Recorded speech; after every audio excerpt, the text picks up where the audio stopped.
බුදුහාමුදුරුවෝ කොහොමද දේශනා කරේ මේ දීර්ඝායු සම්පත්තිය ලැබෙන්නේ කොහොමද?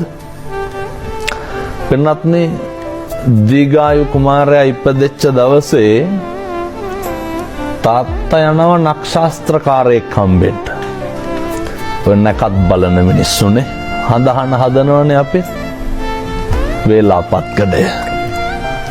ගියපු ගමන් කියනවා ජ්‍යොතිෂ වේදියා පුතා මැරෙනවා දවස් 7කින්. නැකත් බලලා කිය.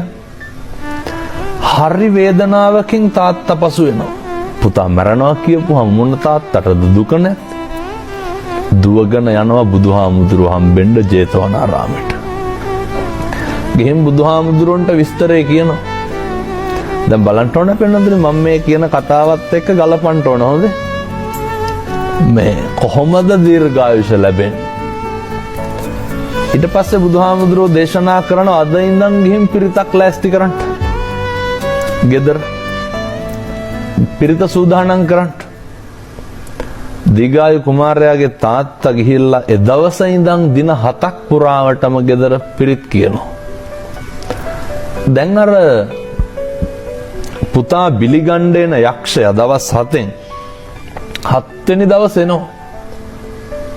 7 වෙනි දවසේ ගෙදර පිරිතට කවුද වඩින්නේ? බුදුහාමුදුරුවෝ වඩිනවා.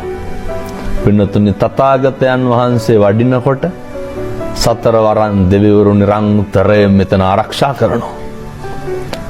දෙදෙව්ලොවට අධිපති ශක්‍රදේවේන්ද්‍රයා දොරටු පාලකකම ගන්නවලු. ඇයි? තථාගතයන් වහන්සේනේ වඩින්නේ. යක්ෂයාට එන්න පුළුවන්ද? එන්න බෑ. තථාගතයන් වහන්සේ පිරිත් දේශනාව ඉවරලා කරලා කියනවා අභිවාදන සීලිස්ස නිච්ඡං උද්ධාපචායිනෝ චත්තාරෝ ධම්මා වඩ්ඩಂತಿ ආයු වන්නෝ සුඛං බලං. හාමුදුරුවරුන්ට ගරු කරන, ධර්මයේ හැසිරෙන, වැඩිහිටියන්ට සලකන උදවියට ආයුෂය වැඩිලු, වර්ණය වැඩිලු, සැපය වැඩිලු, බලය වැඩිලු.